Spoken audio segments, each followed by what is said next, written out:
The CBS Radio Mystery Theater presents...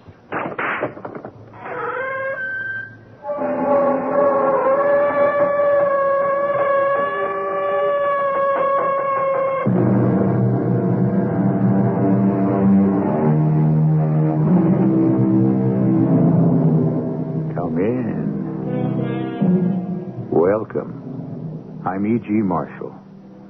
One of the most famous quotes of all time, which incidentally appears several times in the Holy Book, is prefaced by these words: "If men strive and hurt a woman with child, and if mischief follows, then shalt thou give life for life." Our story is founded on that precept, except in this case, but that would be getting ahead of myself. Let's give it time to tell itself in its own strange, twisted, and surprising way. He could have thrown the book at me. What book? He was a cop. He could have made things look really bad for me. I didn't have much choice. And his way, I was shut out of your life. So you accepted? I didn't have much choice. Well, what about me? The least I could hurt you was having me turn up dead.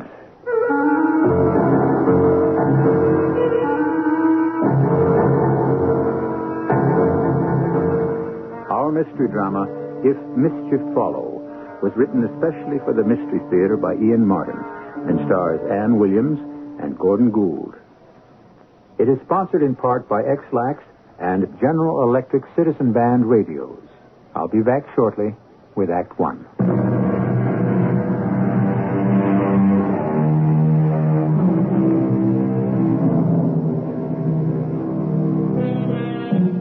The rest of the quotation is, of course, eye for eye, tooth for tooth, hand for hand, foot for foot, burning for burning, wound for wound, stripe for stripe.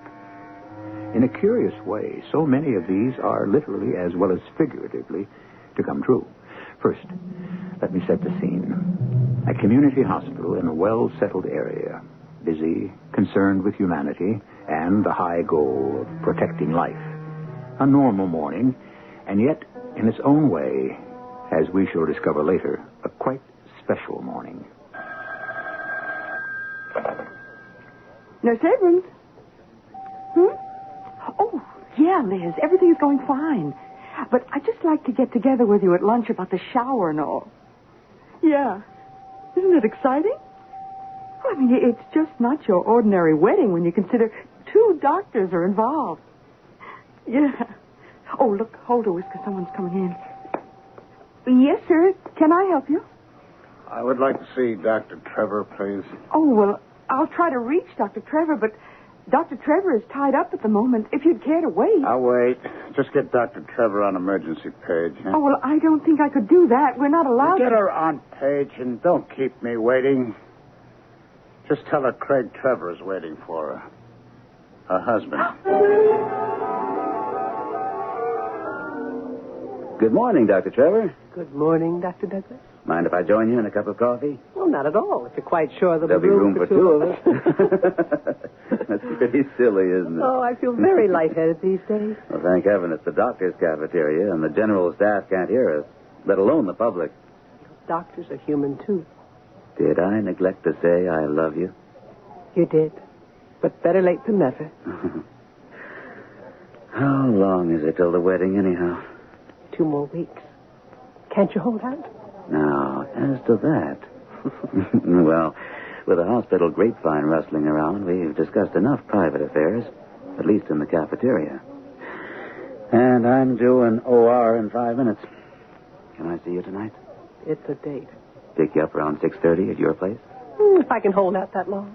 2 more weeks, and your time is my time. My place is your place.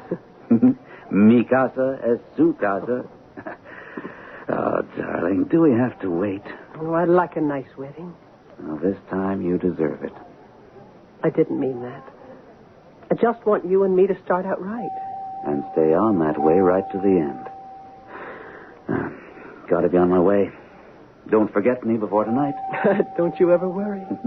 I may be too busy even to turn up. That's my page. Don't you try to walk out on me. Oh, will the sky fall? stage, Dr. Trevor. What? My husband? Yes, I'll be right down. No, it's just not possible.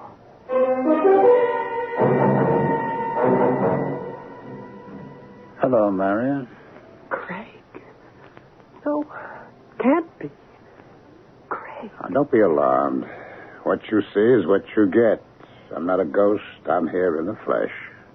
What's left of me. Craig? Well, how do I know?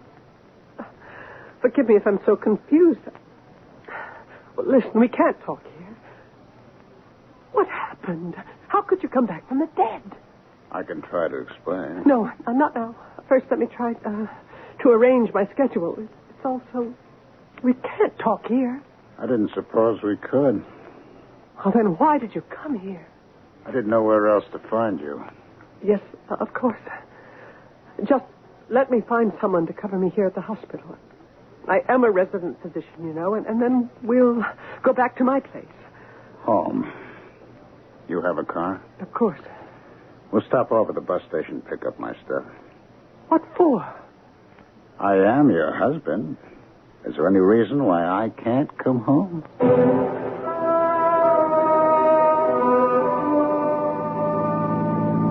Where are you going? This isn't the way to the bus station. I know. We have to go somewhere and talk first. What's there to talk about? Craig. If you are Craig. Of course I am. All right. I'll take it on faith that you are.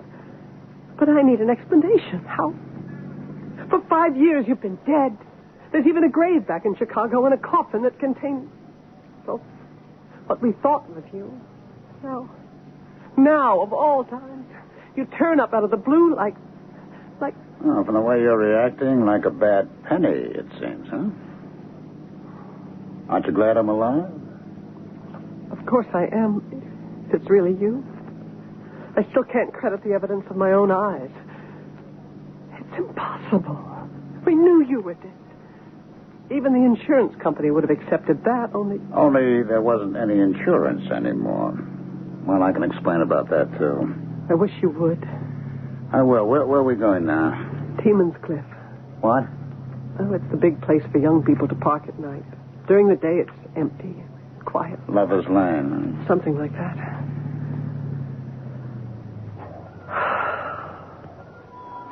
You can see all of Bayford Village from here. Quite a scenic spot. Yeah. Who identified my body? You? No. Your father. He wanted to spare me.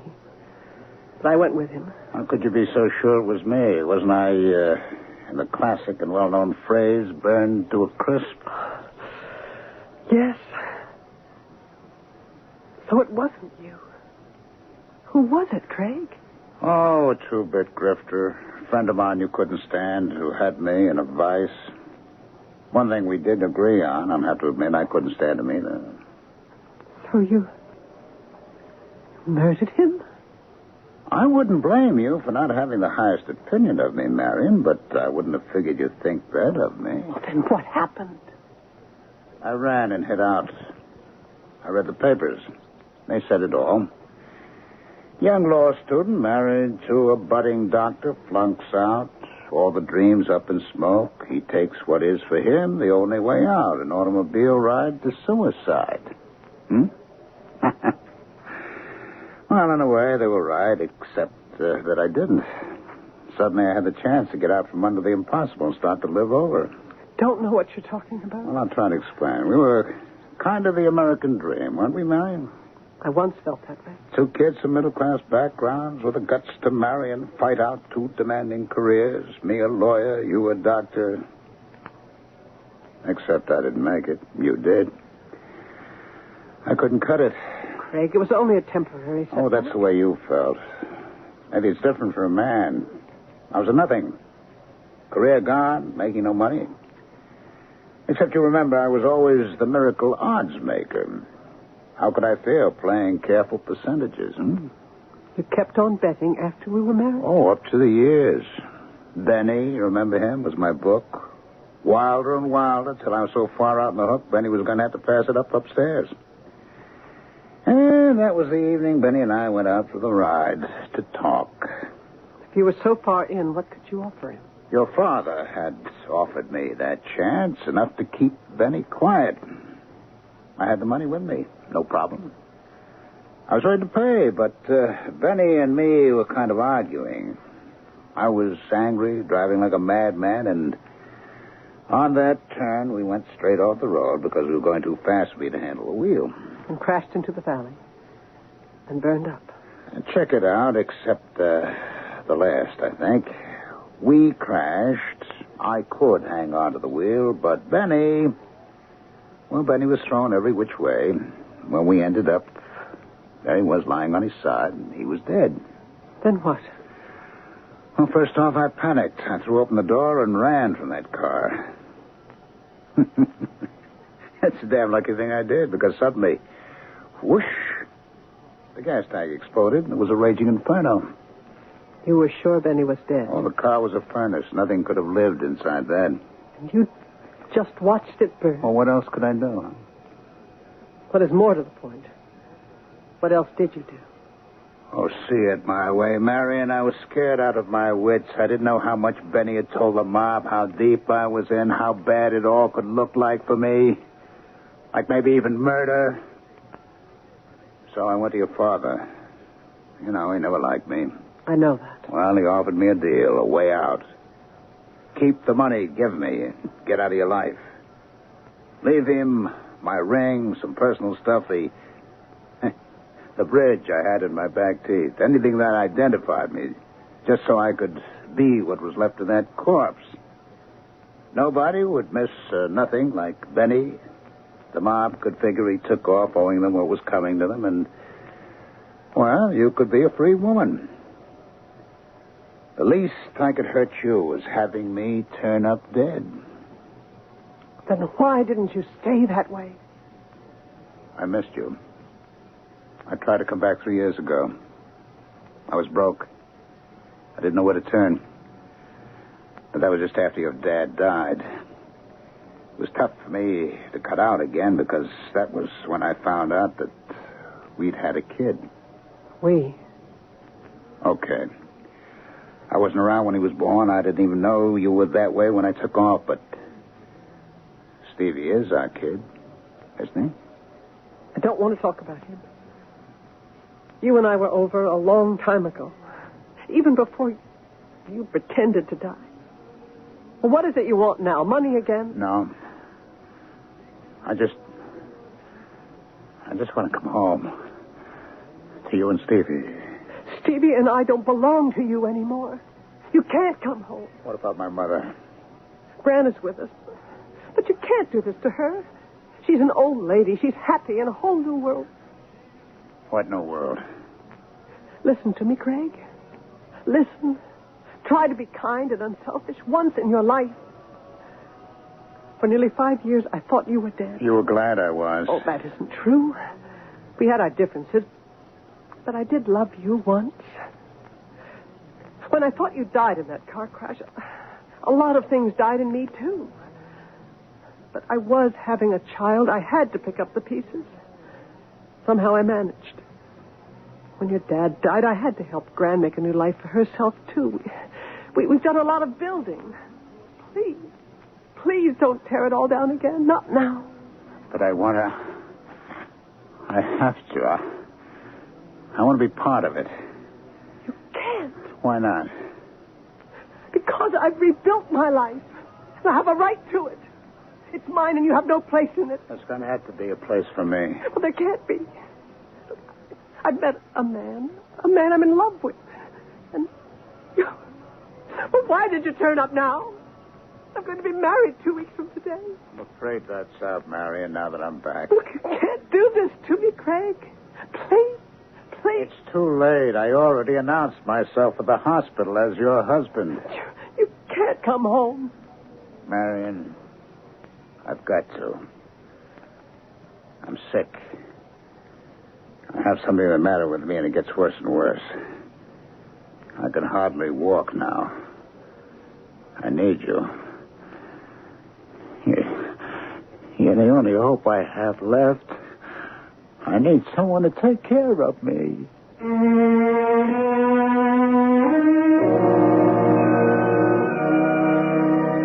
It could be a nightmare, but Dr. Marion Trevor is too wide awake and too level-headed to pretend that.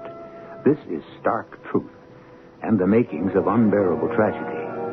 But how desperate and how dangerous the future is to be for her, she cannot even yet imagine.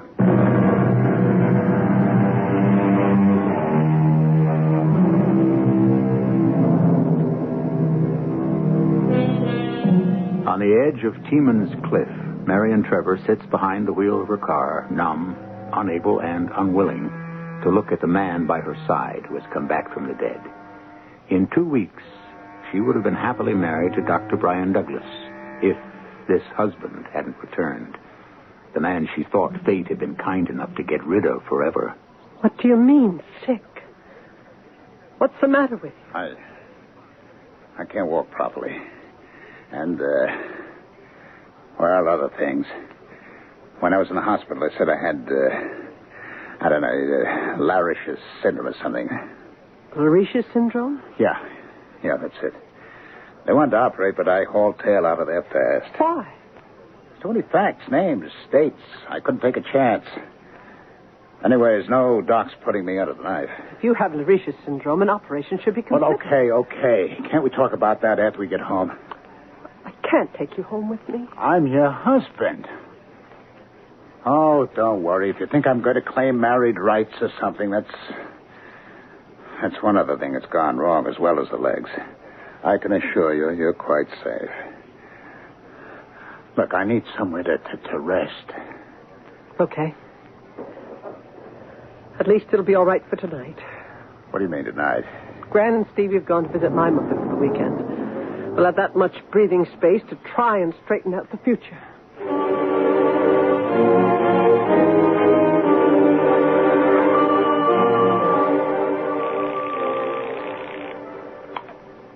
Hello? Brian? It's Marion. Oh, hi, darling.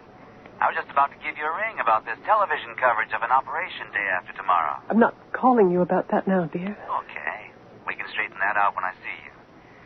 Did I remember to say I love you? And I love you. Lord, Brian, we've got to talk. I'm listening. Not over the phone, but tomorrow in your office. I'll just name the time. As early as possible. I just can't give you... Suppose I meet you in the cafeteria about 7. Fine. I'm not operating till 8. But, honey, you sound so serious. Can't you give me a hint? What's up? No, not from here. Darling, forgive me. Let me talk about it tomorrow.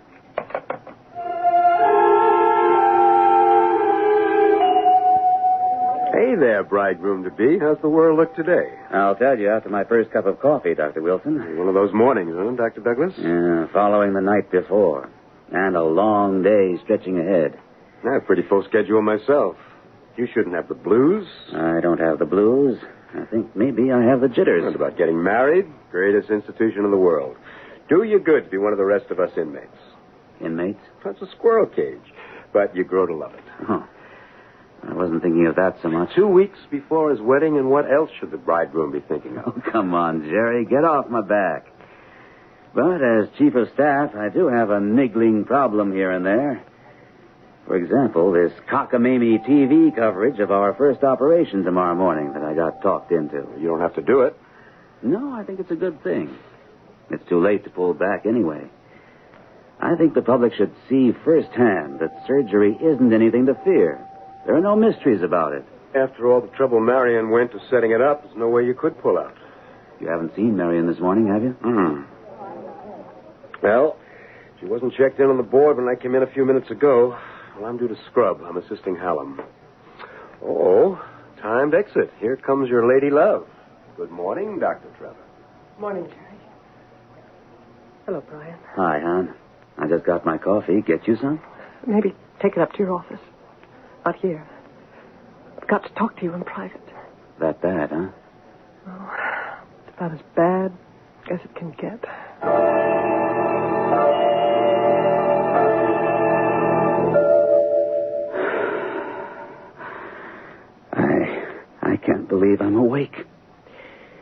You're sure? The only trouble about last night is that everything I've ever dreamt before, I'd have rather taken than this. Waking up to reality was the real nightmare. It's true. Craig is alive. He's here. So that means a marriage has been somewhat disarranged. Oh, come on, honey. Just delayed. Till we can arrange the divorce. Lord knows if he doesn't want one, you have every reason. We can't make it all that easy, Brian. There's Stevie to think about. He is his father. And Gran, she's his mother. And most of all, perhaps, the fact he's not well. Well, at least we're doctors. Maybe we can take care of that. You say it sounds like Lariche syndrome. Mm-hmm. Can you get him into the hospital for some tests and observation? Oh, I don't know. Well, why not? What is it, dear? He's... You know, I've never wanted to talk to you much about Craig. Well, emotionally, he's never been too stable. He's weak, he's selfish, in a way, vicious. Most of all, he's a coward. He never could face anything in life squarely. He's terrified of doctors, hospitals, and most of all, he... He what? He's afraid of you. Oh. Well, I don't have to be involved in it. We can get Jerry to take care of it. I don't know if I can coax him to come near a hospital. No, for Pete's sake, if the man is sick enough to have trouble walking, can't he see? I told him not to put any calls through unless it was an emergency, so I guess... Well, I can answer it, then. Yeah. Dr. Douglas? Yes? Well, of course, nurse. Tell the operator to put Mr. Trevor right through to my office. It's for you, Marion. Your husband. What? Oh, thanks. Hello. Yes, Craig, this is Marion. What? What is it? Where? Well, look, lie down and I'll get you a... Craig? Craig! What's the matter? He was in pain, abdominal pain. And what happened? I don't know. Sounded as though he might have passed out. Anyway, this solves one problem. How to get him into the hospital. Hello. This is Dr. Marion Trevor. Green light emergency. I need an ambulance right away.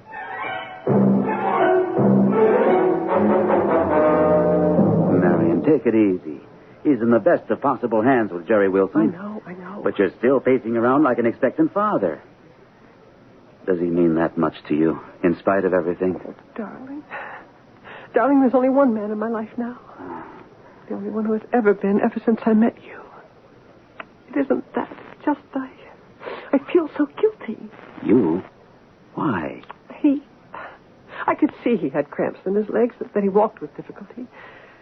But Craig, no one ever had been able to trust him except... I don't know. I am a doctor. He told me what was wrong. You handled it as you should have. There is nothing necessarily acute about a Lariche syndrome. I didn't believe him. He's always been such a liar. And all the time... Easy, darling. We haven't heard from Jerry yet. I wanted him dead, Brian. Now I feel as though I'd wished it on him. Oh, darling. Dr. Douglas. Jerry, how's it look? Yeah? Well, why don't you come up and lay it on us in person? You think it's a thrombosis, Jerry? I guess. Or an aneurysm? Well, I've set him up for an arteriogram. Should pinpoint it. But he's not critical for the moment? No, thanks some lucky star. Because that's one guy who'll have to be hauled kicking and screaming to the operating table. But an operation is indicated no matter which it is. Well, so far, apparently, the occlusion has been intermittent. This may only be an episode. But if it becomes total, it would cut off all the blood supply to his legs. That's right. He could lose them. Well, surgical intervention could save that. Let's see what shows up on the arteriogram first. If it's critical, if surgery is indicated, I'd want him to have the best. Would you do it, Brian? Are you crazy, Marion? Brian's the last guy to touch your husband. The guy who just busted into your lives out of nowhere? Suppose... Let's not jump to conclusions. And we don't have to suppose. Dr. Hallam gets the brass ring because I couldn't do the operation anyway. If you'll remember, I have to make my TV debut tomorrow morning.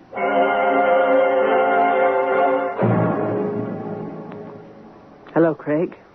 Where the hell have you been all day? Making my rounds. I'm not on the surgical side. This was the first chance I had to get here. Hoping I'd be dead before you arrived? Oh, there's no question of that. You should have an operation, Craig. Oh, sure. And it should be done by the big surgeon himself. Your other loving boyfriend, Dr. Brian Douglas, huh? I wish Brian could do it. He's the best surgeon I know.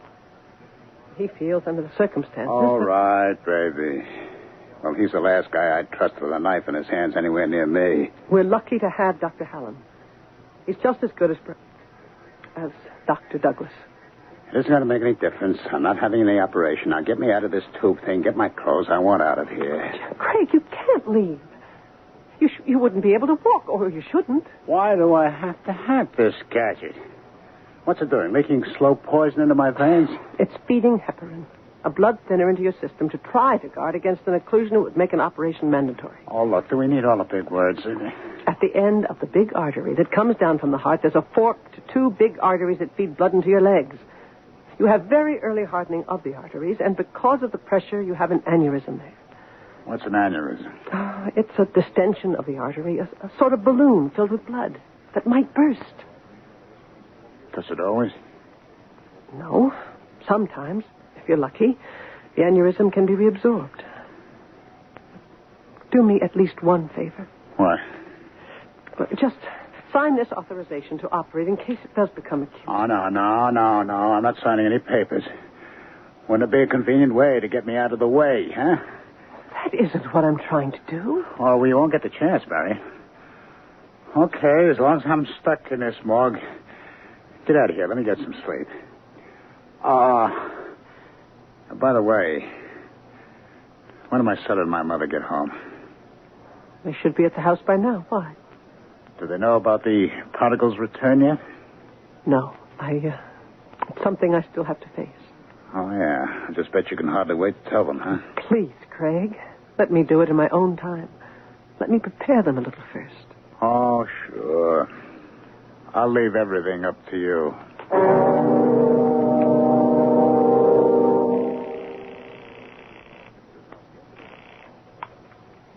Hello? Mother, I want you to get ready for a shock.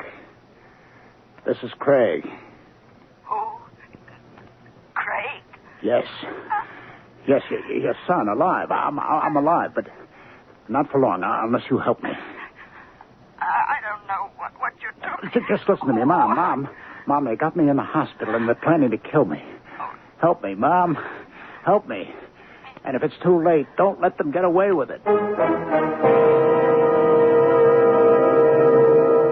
An honest attempt to save a man's life, or at least to protect it, because of the man's fear and insecurity, now becomes something ominous and unpredictable. If his condition should suddenly become acute, who would sign the authorization for surgery? And if it should be unsuccessful, who would shoulder the blame? We'll find out when we return with Act 3.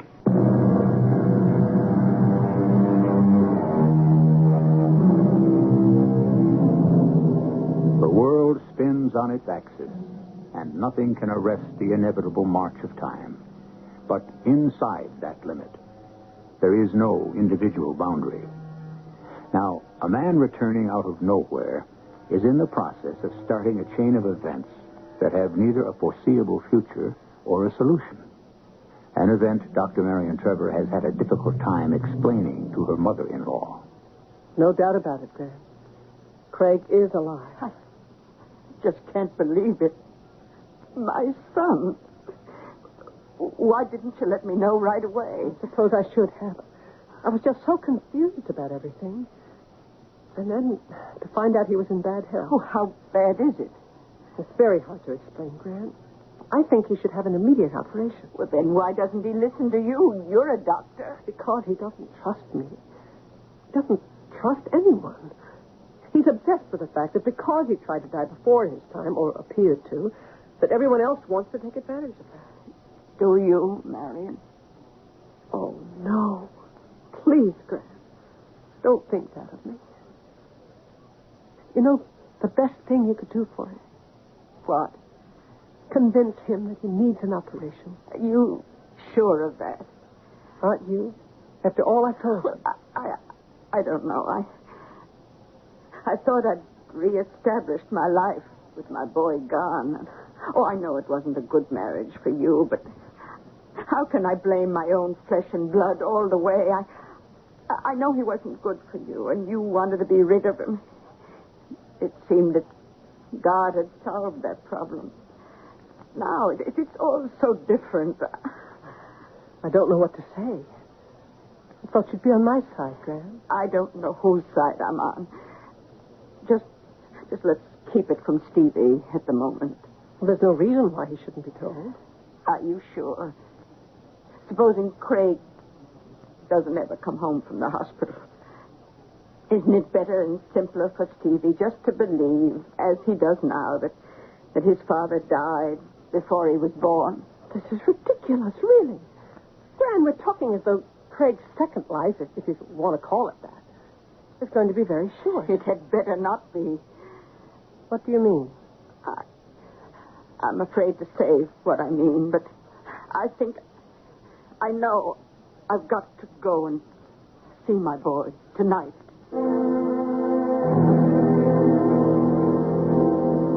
You see what it is, Mom. She wants me dead. Oh, that isn't so. Well, now, don't kid yourself. She doesn't even want my son to know I'm alive. Now, be reasonable, Craig, son.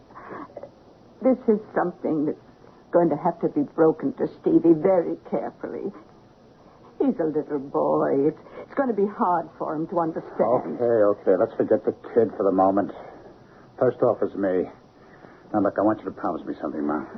What? If anything happens to me, don't you let them get away with it. Doctors or no doctors. You'll know that they knocked me off just to get me out of the way.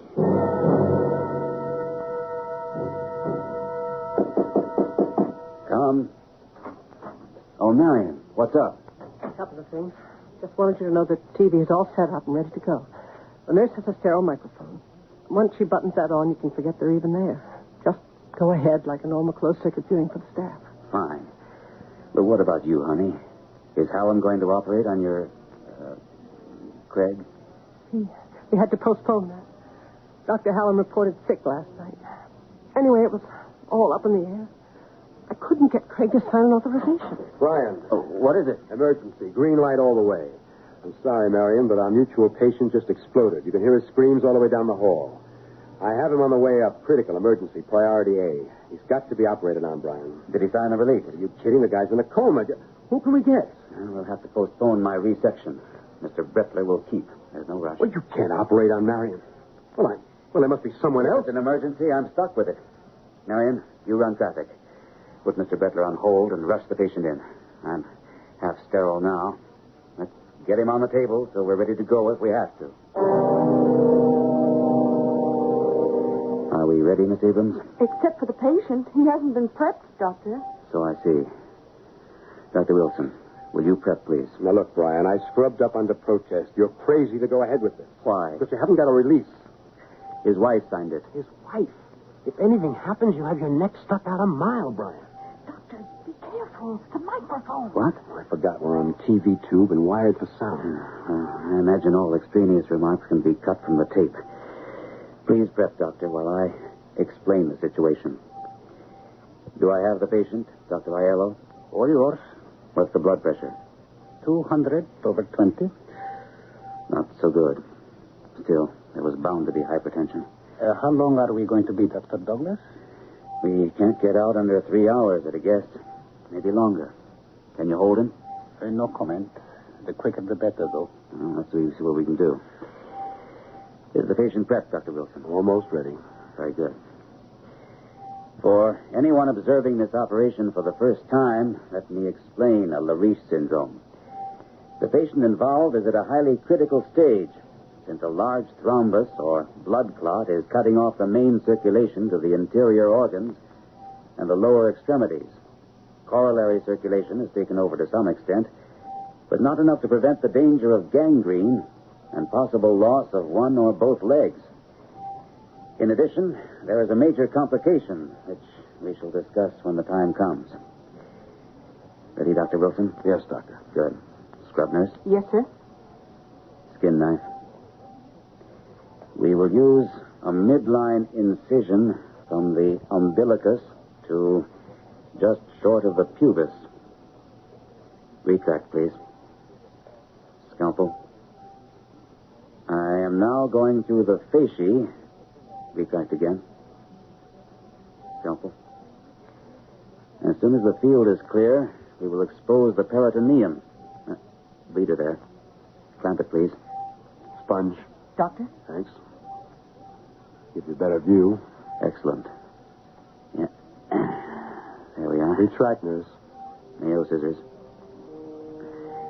In just a second, we will be cutting the peritoneum and going into the abdominal cavity to find out just how serious the situation is. And now that the superimposed thrombus has been removed, we can see the poor condition of the aorta.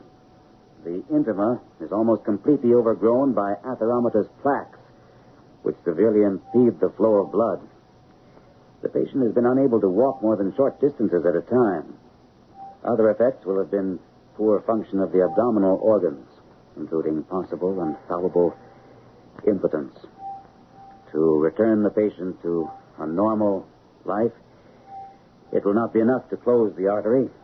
We must bypass this progressively deteriorating Dr. Douglas. I see it, Dr. Wilson. Above the ligature, the artery is... What we caught a glimpse of on the arteriograph was an aneurysm.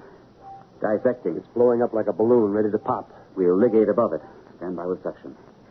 We've run into a complication which we did anticipate, but hoped would not develop. A break in the inside artery wall, letting the blood under pressure into the media. If this should rupture the outside wall, the patient could be lost. We are therefore isolating this section so that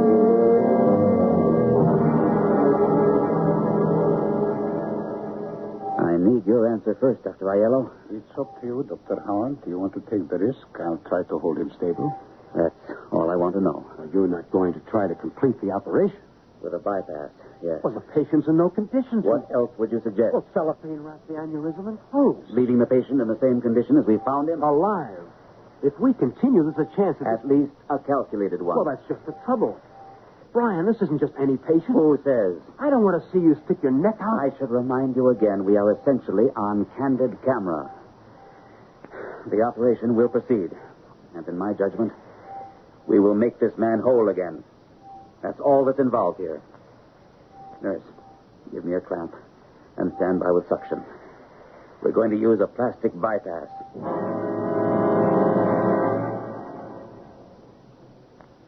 Well, we did it, Marion. 3 days, and although he's not completely out of the woods, he's a new man. Did a lot more than that. You mean I ended us? You're going to go back to him? No. This is something which is to do with neither of us. What? Oh, my darling. Where do you live except in the world of medicine? In you, too? All right. Narrow world. Want to know what's happening the rest of it? Well, come on. I'm not that immured. The last few days, maybe, but... The last few days are enough. Remember that Craig's operation by accident was on television. Yes, but it was edited. For TV. Not for one young, ambitious reporter who was hanging around because he happens to be dating one of our nurses. He has dreams of grandeur and got like 100 words accepted on UAP. The story had enough human drama to get picked up all along the line. I'm afraid we've become a 3-day sensation. Us? All the elements. Love, an interrupted marriage, a husband who turns up out of nowhere, supposedly dead. The incredible drama that the man who operates on him must be the one man who desires him dead and holds his life in his hands. Oh, come on with the nonsense. Anyway, he's alive and well, and going to be. There's no suspense in that. Right. And we're forgotten now, except... Except what? Except he is alive. And where do we go from here?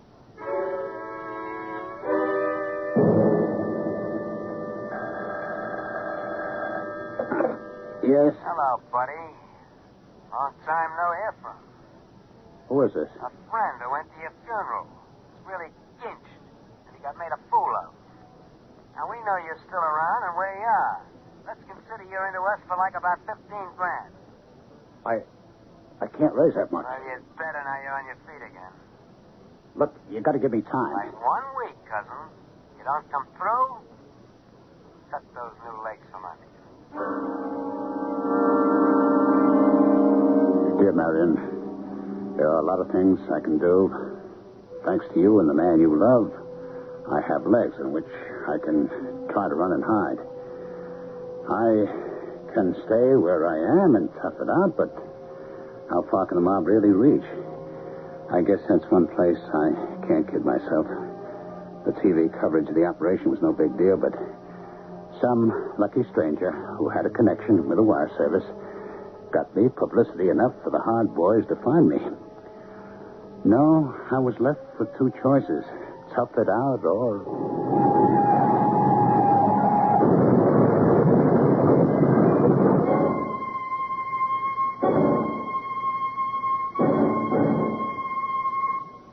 What have we got, Jerry? Accident, Valley Road. Some guy wide open took off and tried to fly. Alive? No, Brian, DOA. Dead, for that matter, when they found him. You sure? Burns? No. This time he was more or less in one piece. What does that mean? A guy who's been down this alley before. Only this time he isn't coming back. A guy who should have been dead 5 years ago. And finally made it this time. A guy named Craig Trevor.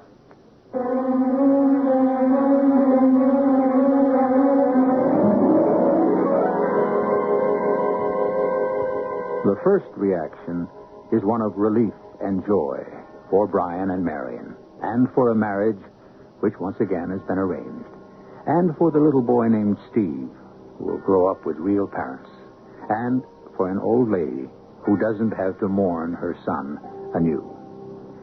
The second is the waste of all the modern techniques which saved a man who wasn't worth saving. And the third is, thank God we have the techniques and the people dedicated to them, because the person who is saved might be you. I'll be back shortly. How does your laxative work? Many brand name laxatives contain ingredients that expand in your stomach. That's how they work. We know a medicine that works differently. It's in the X-Lax pill. Overnight, the X-Lax pill gently stimulates your system's own regular rhythm. Stimulates your system for relief in the morning. No surprises, just relief in the morning. That's the X-Lax pill. Try it tonight with confidence. For occasional use only as directed. X-Lax pills.